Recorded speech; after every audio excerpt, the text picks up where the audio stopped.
But I like introducing Steve Irwin voice like as if we are in the wild with him. And so like if my dog is looking through the window, it'd be like, we're coming up behind this animal. We got to be careful. We don't want to startle it. Look at the size of it.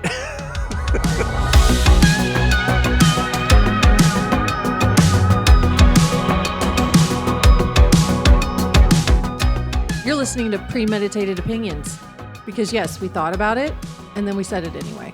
I'm Pamela. And I'm Josh, and we are just two people who somehow share a brain and decided to weaponize our brains with microphones.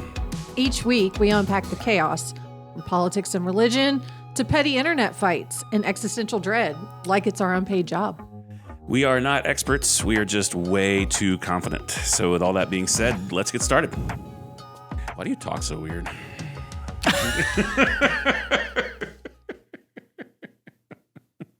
Listen. Exactly. What's the history of listen? Like, what's has that just been a Pamela special? Like, I don't know. I feel like I don't know where it came from. It's been a thing. I know at least since we moved here. Okay. I don't know. I don't know. I very much enjoy it. So I honestly didn't even pick up on it until I think you said something about it. And I was like, and then it just has become a thing that now I'm aware of. Yeah. But, I didn't know that the genesis was after you moved. I thought maybe that was a Kentucky thing. Wow. I don't know. Yeah. Well, so I mean, to that end, we now are in a podcast where people are hearing your voice with some regularity, and you've gotten, some attention for the way that you sound. Mm-hmm.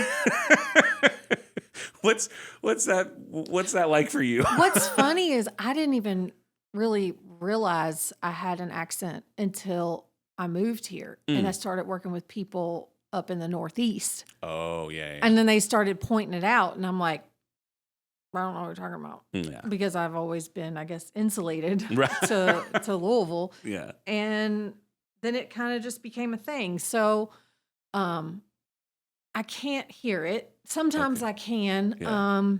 But I just feel like I'm talking just like you. I Yeah. don't know. But I will say, when I go home, it thickens. And when I'm animated, like when I'm unhinged and on one, it'll tend to, It crops back up a little bit, intensifies. Yes. Yeah.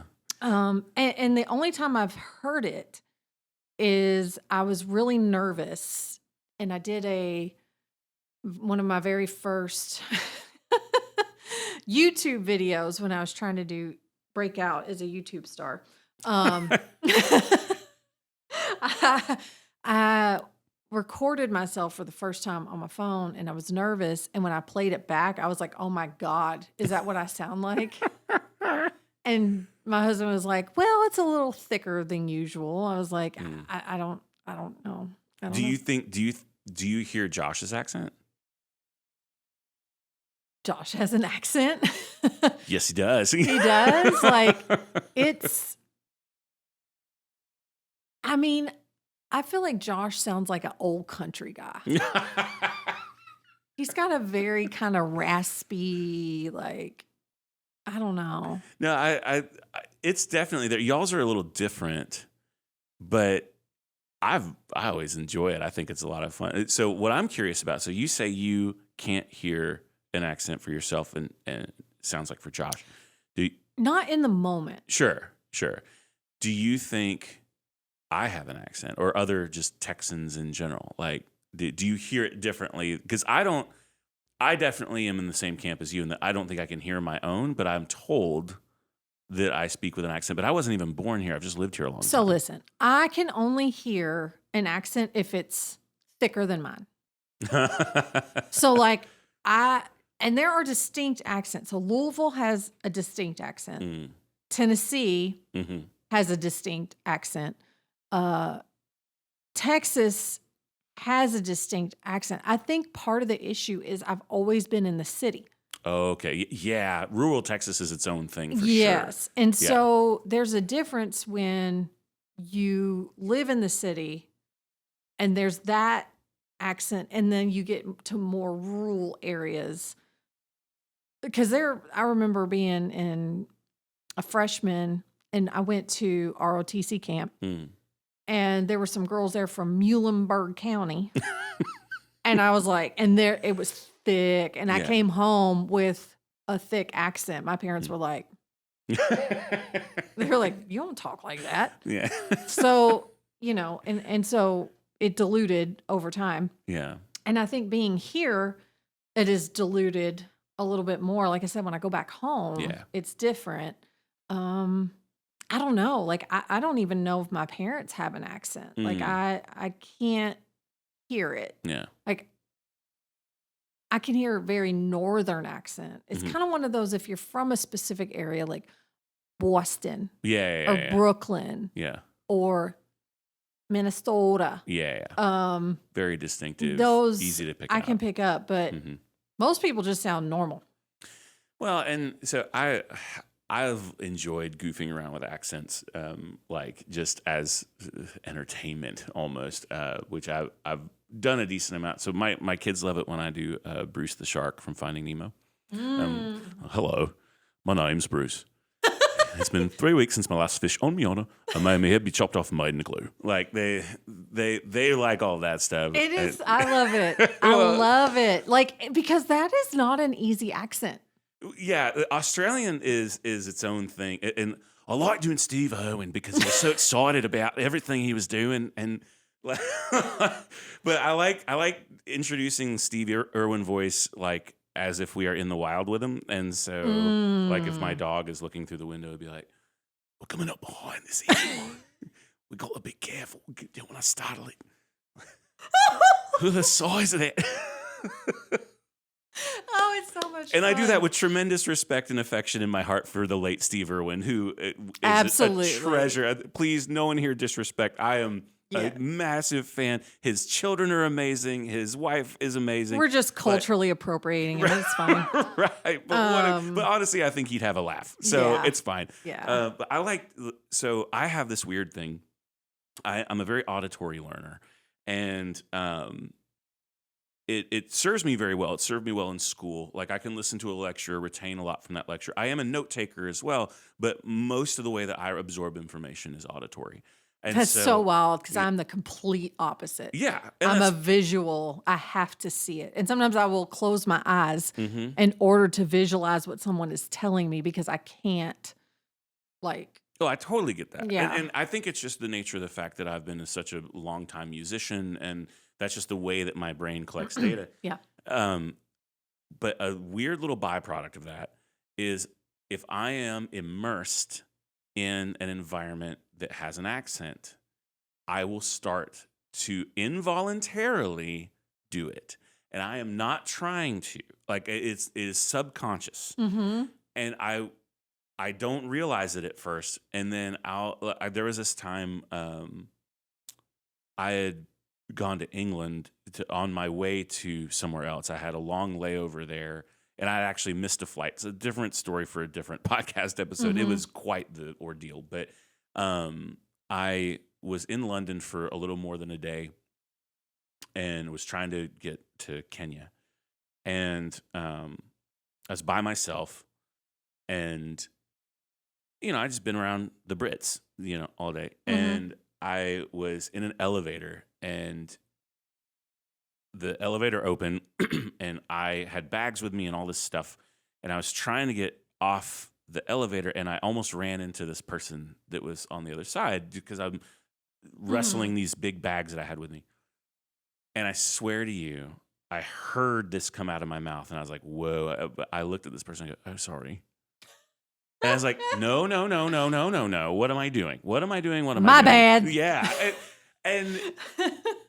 But it's completely involuntary, but it also can be fun because I can absorb. Well, and that's an accent, I think, because it is English and, we hear it so much. Yeah. And Canadian accents and things like that. Like, I think that would be kind of easy to pick up, but you're not going to hear me like picking up a Mandarin accent or a Russian accent and I don't know. I don't know why that is, Yeah. but there are just certain ones that You should maybe it's probably try it live on the air right now.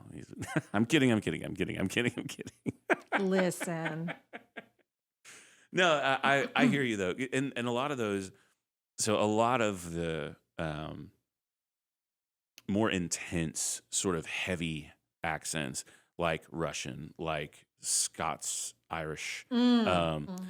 like you can. There are parts of that accent that I can mimic, but it's so intense that I have to hear it first, and if I hear it, I can do it back to you. But Mm. it's not something that I can always So just. you're a mockingbird. I basically, yeah, exactly that. But I really I enjoy all that. So for you, kind of coming up in the part of the world that you did, is it ever a deterrent? Like, is the accent ever a liability? You know, especially for Um, somebody. I mean, and I say this like not at all sarcastically, mhm. but someone with just a weapons grade brain like you have, which you absolutely do. Like, you're a brilliant human being, but there are some stereotypes around Oh the yeah. way that sounds, Yep. and I wonder if that ever was a And I mean, problem. and I'm guilty of it as well. So, we launched the podcast this week, Mhm. and it's so funny because a lot of the feedback I got was, wow, your accent, like your accent, your accent. And I was like, oh, okay. So I remember in high school in JROTC Mhm. courses, we had, they would teach us life skills. Mhm. And we went through the junior achievement curriculum. Mhm. And one of the things that our sergeant major had told us was basically to drop our accents Mm. once we hit college and career age, like because you will lose credibility having a Southern accent. Mm. People see it as you're less intelligent. And he's like, so, work on it. And we're like, okay, so I'm supposed to learn how to drop my accent in Louisville? Like, okay, Mm-hmm. how am I like? What sense does this make? How Right. you are someone with my accent is telling me not to have my accent and to drop it, and I'm like, what's step two? Right. Like, I don't Yeah. know what to do here. So, and even then, I never heard it. Like, Yeah. I never picked up on it. It really became apparent, one, when I started working with consultants Mm. who were outside of the country, Mm. and they would have trouble understanding what I was saying. Mm-hmm. And that was kind of mind-boggling for me because I'm Yeah. like, I don't understand why you can't Mm-hmm. understand what I'm saying. Like when I started working as a consultant, and again, just working with different people around the world, that's one thing that would always come up is Mm-hmm. my accent. So, um, I don't know if it has ever been an issue. Mm-hmm. I haven't received any feedback saying your accent's a problem Yeah. or anything like that. But I do believe that there is a perception. And you could be an astronomer or, you could work at SpaceX, you could Yeah. be a rocket scientist, you could be a brain surgeon. But if you sound like me, people are going to question your ability. Mm. They're going to question what you know. Yeah. And, sometimes I have wondered if that has held me back before, even just subconsciously, unconsciously. I don't know. But one of the reasons why I started the Data Cowgirl brand is because I kind of wanted to create a space for women in particular, but it's really, open, but to create a space for really intelligent women, can be in the tech field or not, but who just feel like they struggle Yeah. with credibility due to their accent. Mm-hmm. And so, to me, the juxtaposition of Data and Cowgirl, Yes. that I was really drawn to that because it's like we are highly intelligent, Right. but we are from the South. We are Right. Southern. Well, and it's a feature, not a bug. There's some really wonderful traits that tend to permeate people from the South that make them very desirable to be employees and be on teams to develop products and content and all of that. Like, there's a work ethic that typically comes with a lot of people from the South. There's a friendliness, a humanitarian leaning that comes with a lot of people from the South. And that, I think, is a wonderful thing to have alongside you in a professional environment. And so it's a bummer that the accent can steer people a different direction and allow for a lot of Stereotyping? thank you. Yes. Yes. So, and I want to comment on that I have noticed that a lot of times when people hear that I'm from the South, which I don't even know, like Kentucky has always been on the fence. Yeah, it's Like they're Southern when it benefits them and they're Northern when it benefits them. But they were really Switzerland. But when people hear my accent, they automatically assume that I'm probably Republican. I'm probably a Christian. All of these things right. that are typically associated with the South. Right. You only listen to bro country music. Yeah. Yeah. And I'm not saying that I don't participate in some of those assumptions, but that's not me. Yeah. Like, Yeah. I guess that's one good thing about Louisville is, with it being such an indie city, like I really didn't grow up in what felt like the South. So That's interesting. yeah. Yeah. I definitely grew up feeling like I was a city girl. Yeah, I can see that. Yeah. And the insulation of being in an environment like that, but also with it having such a indie bend, I could see how you would benefit from sort of multiple perspectives. Like, there's still a Southern hospitality element to things, but there's also we're going to do things our own way and in a way that makes sense for us and all that, which I appreciate. Well, and I feel like there's a little bit of this unconscious bias, I guess, where going along with the stereotype that Southerners are typically blue collar. Right. And then the Northerners are the white collar. Right. Those Northern elites. Exactly. So you're looked at as a hard worker, but maybe not necessarily the smart. And it's like, I'm a work smarter, not harder every day. Yeah. Like I am. Yes. Yeah. I'm with you on all of that. And I think that I love that you have such an identifiable trait. I think that's a lot of fun. It sucks that it has been a liability in some ways. And it sucks that anyone who sounds like they're from the South might have to try and explain themselves or have more ground to cover before people take them seriously. Yeah. And then you fold in being a woman in tech and all it kind of just feels like one more thing stacked against me to gain credibility.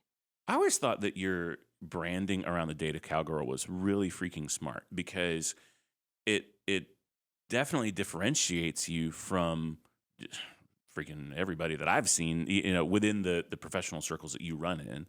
But I also, right at the front of it is data. And so there's this implication of, yes, I am Southern and I like my boots and my hats and I enjoy this part of the culture and I have a lot of things to offer professionally and am an asset to whatever team that I'm on. And I've always thought your branding around that was really, really smart. And so, yeah, shameless plug. If you're not following the Data Cowgirl on Substack, you need to go do that right now. Pause this episode, go hit follow, then come back to this episode. But yeah, I was born in the Pacific Northwest, actually. Okay. Yeah, I was born in Boise, Idaho, but I wasn't there for very long. And then I went, I kind of bounced around a lot as a kid, and then landed in Texas when I was 9, I think. And we moved a ton before that. Actually, lived in several different states. And for me, there wasn't ever enough consistency of me being in one place to pick up an accent as a kid. And I think that has sort of created a situation as an adult where I don't have what I think is a super distinguishable accent, even though some people will tell me otherwise. I think I sound pretty neutral, but then again, like I was talking about, I tend to absorb whatever I'm around. Yeah. And so, like, I hang out with you and Josh enough, and I find myself saying, I'm gonna. And sprinkling in my own listens, Yes.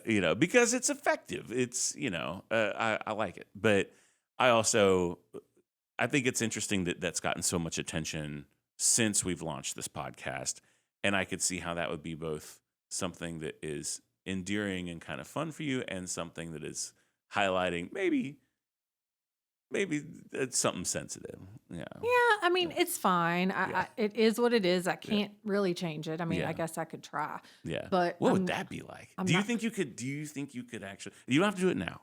No, but I'm asking the question, if you focused on it enough, do you actually think it's something that you could change?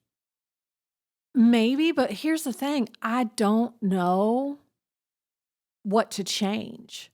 Okay. Like, I don't know how. I don't know how to explain it. Yeah. Like, I've been told I elongate my eyes. Mhm. So that's something. But even then, I struggle. Like, okay, my friend Mike loves when I would say, so we worked together at True Summit. Okay. And we had this one girl that worked with us. And every time I said her name, he'd be so tickled.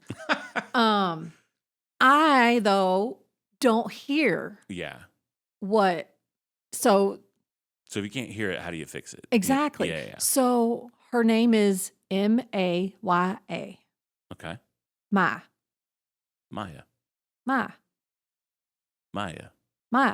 Okay. I feel like you're skipping a syllable, but it's fine. Maya. God, I hope she's listening. She might be. Yeah. But no, that's see, to me, that's all just fun. Like, it's never. But like, I don't know how to Yeah. I can't. The word's about to become a sound. It is. Ted Lasso style. Yep. Okay, so listen. Exactly. So how much did the engagement of Travis Kelce and Taylor Swift change your life? I'm so excited. I feel like we manifested that.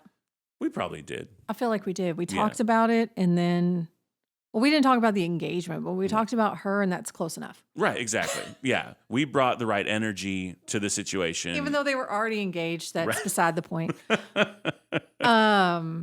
No, I'm excited. To me, like, normally this is not something I would put a lot of stock into.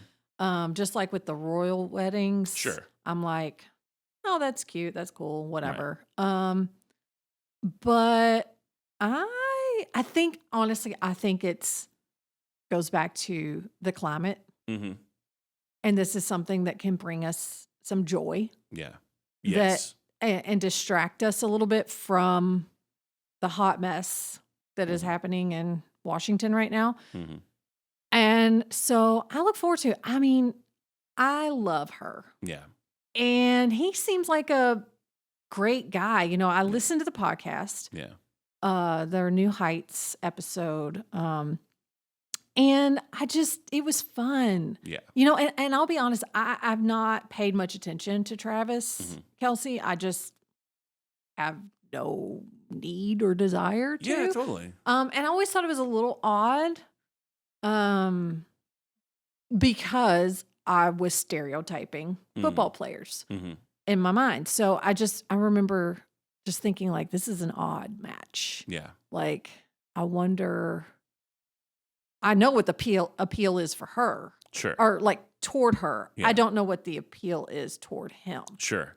But after listening to that podcast, I was like, okay, I get it. Yeah. Like he just seems like a down to earth, normal dude. Well, and honestly, both Travis and Jason Kelce, who Jason Kelce had I think 14-year NFL career. I mean, multiple times in the Pro Bowl. That dude, he's a legit athlete by himself. And then, I mean, obviously, it runs in the family, and so. I mean, they come off as your typical just Midwestern guys, Midwestern family. Yeah. He doesn't seem, at least from what I could tell, he doesn't seem full of hubris. Right. He's got humility. He can laugh at himself, which is, one of my favorite things. They seem like they just seem happy. Right. And for the level of fame that really both of them are at, but specifically Taylor, the level of fame that she's at means that absolutely everything is under a microscope. Absolutely everything is scrutinized and talked about. And, she can't hardly blow her nose without people wanting to analyze her actions. I think people just want somebody to hate. I think they absolutely. She's an easy target.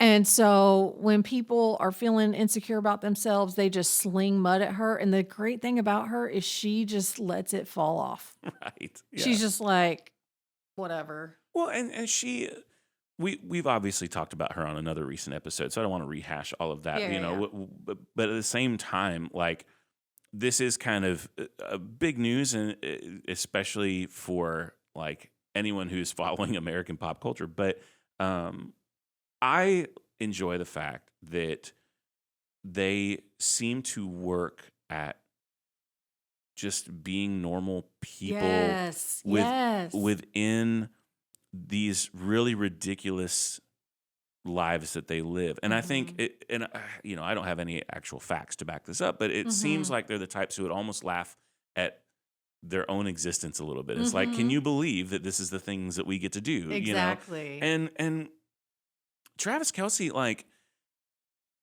just him as an athlete, he doesn't have Taylor's wealth by any stretch, but make no mistake, that dude is one of the best paid players in the NFL. He is a stellar tight end. Like, and I don't know why that tickles me. Do you want me to talk more about his tight end? Like, that be so all by himself, he is famous. And all by himself, he is very wealthy. Yes. And all by himself, he has been and won multiple Super Bowls. Like, in whatever category you want to put him in, he is one of the best in the game. And so, for him to have the humility to be like, no, I'm going to match myself up alongside somebody who is famous on a level he will never achieve. Who has wealth on a level that he probably will never achieve. And for him to be so openly supportive of her and kind of a fan of hers, I actually think is kind of an amazing model. Like, so I will say, and I know you haven't finished. So on the podcast, he talks about showing up on one of her shows. He's on stage, he looks out, and he is overwhelmed by the size of the crowd. This is a guy who's won multiple Super Bowls and is still intimidated by being on stage with her and actually being able to see somewhat through her eyes of what a superstar she is and what the amount of pressure being on that stage looks like. Yeah. And the way that he kind of describes just his admiration. Yeah. And he may not describe it, but you can hear it in what he's saying on the podcast of just he knows his place. But what a great example. Like, he is, and he's willing to embrace it. Yes, absolutely. And he is embracing it, and he's willing, and he doesn't look at. I think the thing I'm most impressed by, at least from what I can see, again, I don't know these people, never met them. This could all just be a smokescreen, but he doesn't let it make him insecure. Yes. 100%. Like, he is not out there cutting her down, making her feel small. Not like he is encouraging and boosting and supporting and all of these things for her. So when I kind of glimpsed that when I was listening to the podcast, and that garnered a lot of respect. Yeah. Yeah. And he also, it's very clear that their families are close. Like, Oh, yeah. They talked a lot about that in the podcast, and there's a whole segment that they talk about some health struggles that Taylor's family went through, and it just seems like sure, is she a billionaire? Yes, she is. She has wealth beyond what I can imagine, and fame beyond what I can imagine that honestly I'm wildly uninterested in. I can't even imagine walking through life with that level of fame. No, thank you. But they've also just had some really human experiences that seem like it's kind of pushed them closer together. And I'm not trying to do like some long expository segment on their relationship, but at the same time, I stand by the fact that I think it's a pretty good example for a lot of people like my 9-year-old daughter who really idolize Taylor Swift and, have listened to endless hours of her music and all of that.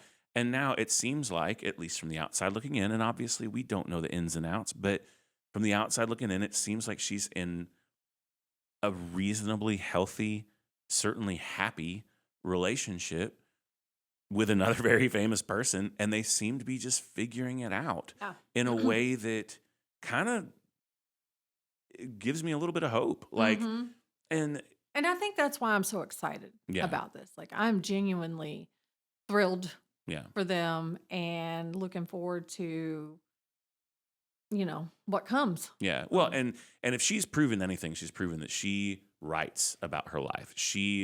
She cranks out. Oh, that next album's going to be juicy. Oh, man. I think it's going to be all sorts of new and a little bit different. It's going to be like fights in the kitchen and he didn't make the bed. And he left my car with no gas in it. Oh, Jesus. That is cardinal sin. No. Yeah. I mean, it is an interesting, like, just pop culture element. And there's been some dialogue around Travis Kelce being dumb. And maybe he is. I don't know. I remember watching the parade a couple of years ago after the Chiefs won the Super Bowl. And he got on the mic and he was obviously drunk. And he was celebrating with his teammates for winning a Super Bowl. Heaven forbid. Exactly. That was kind of my attitude. I was like, well, yeah. What do you expect? Like, this dude has been just working his tight end off.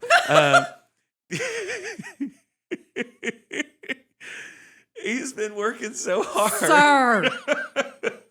He's been working so hard, and he's celebrating with teammates, and it's a special kind of moment for these dudes who've been working really hard and all. And so I couldn't care less if you're drunk at your celebration, like whatever.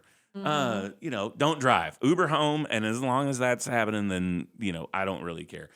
But there's something about the dumb jock stereotype that, sure, from the outside looking in, it seems to kind of fit Travis Kelce to some degree. And at the same time, I'm not at all convinced that that is who he actually is.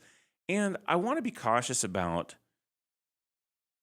taking away something that is inherently a good thing by trying to cheapen it with, analysis of him in that way. And what I mean by that is, so one of my favorite TV shows of all time is Ted Lasso. Oh, yes. It's greatness. Yes. And we could do whole segments on Ted Lasso, and maybe we should.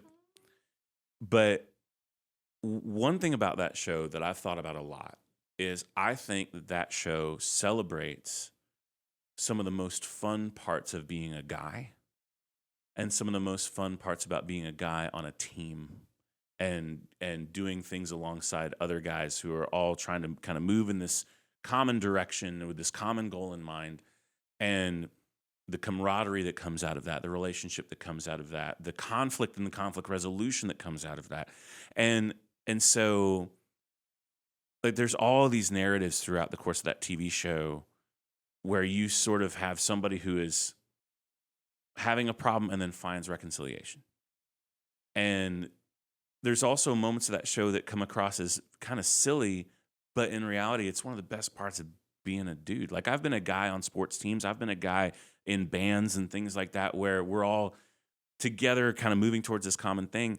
And there's a scene in Ted Lasso that I love that it's where the team captain gives a haircut to one of the other players in preparation for this player going on a date. And it's this big deal because the captain of the team doesn't really give out these haircuts very often. It's sort of a special deal. And so every time he like makes a move with his clippers, like the rest of the guys in the room are yelling and celebrating and throwing their hands in the air. And it's silly and it's ridiculous.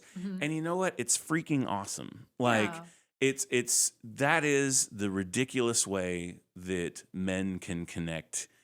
And we struggle with that inherently anyway. And so I'm always a little bit hesitant to downplay, somebody like a Travis Kelce who, on the surface, does he seem a little bit like a dumb jock? Yes, he does. That's if I'm just going to embrace this stereotype for what it is, yes, from the outside looking in.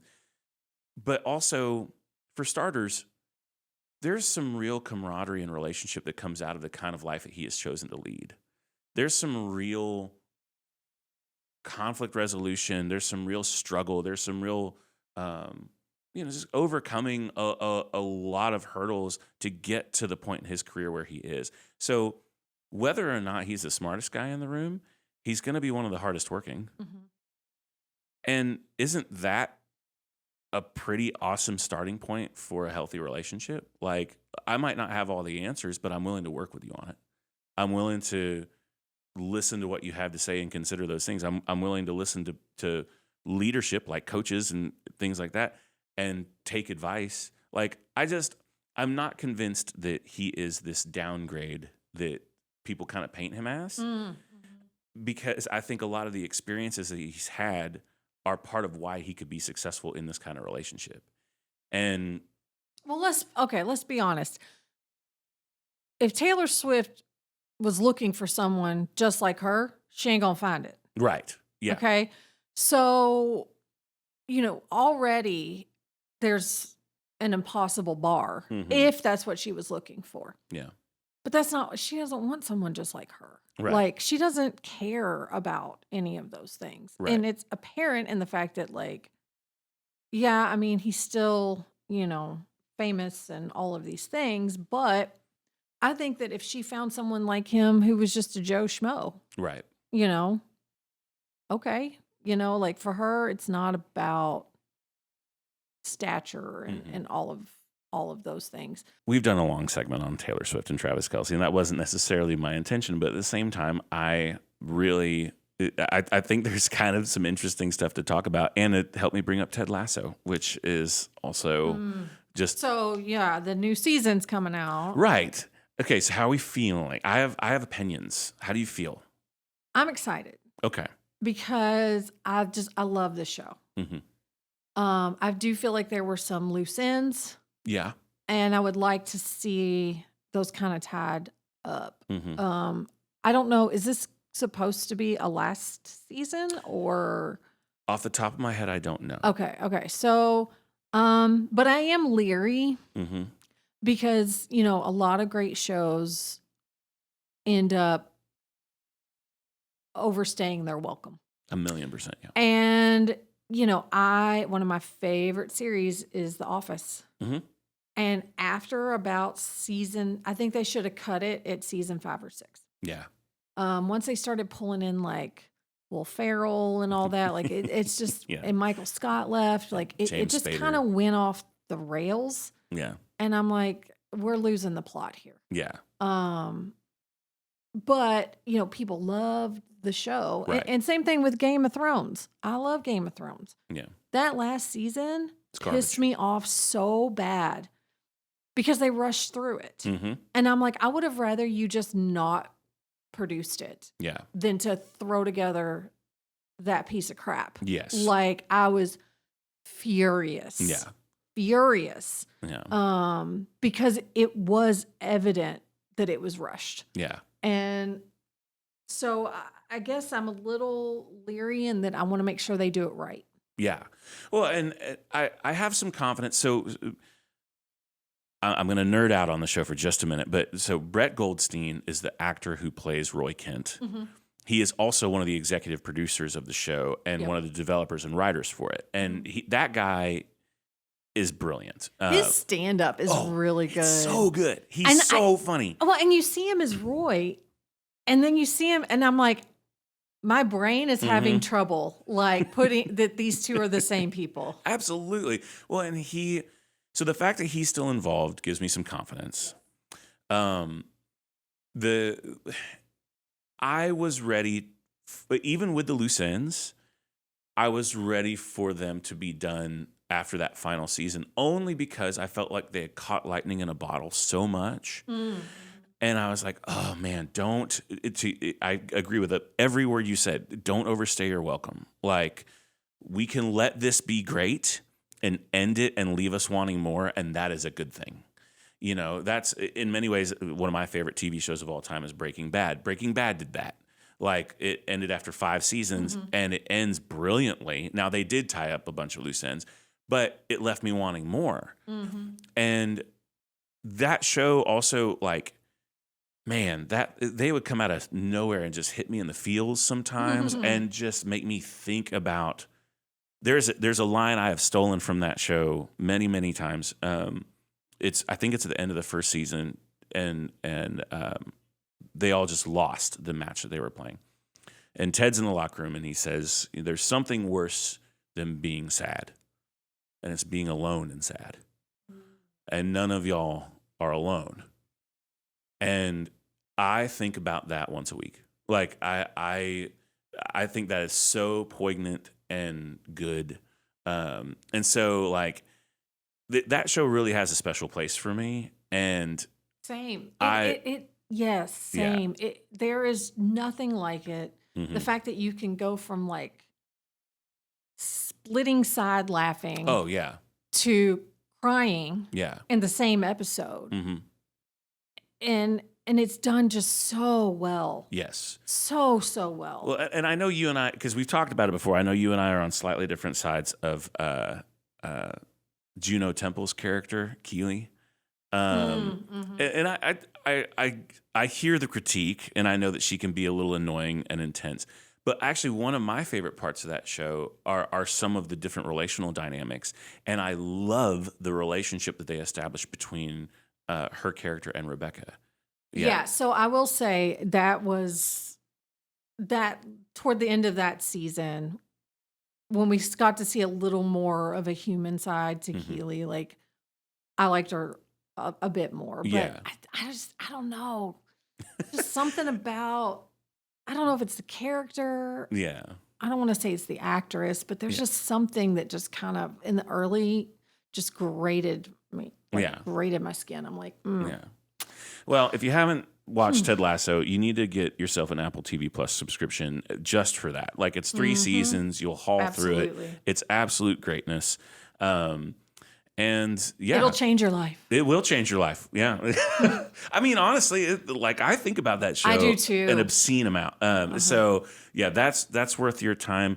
And football season's about to start, so it's going to be lots of tight ends in our future, and we've got that to look forward to. So I see what you did there.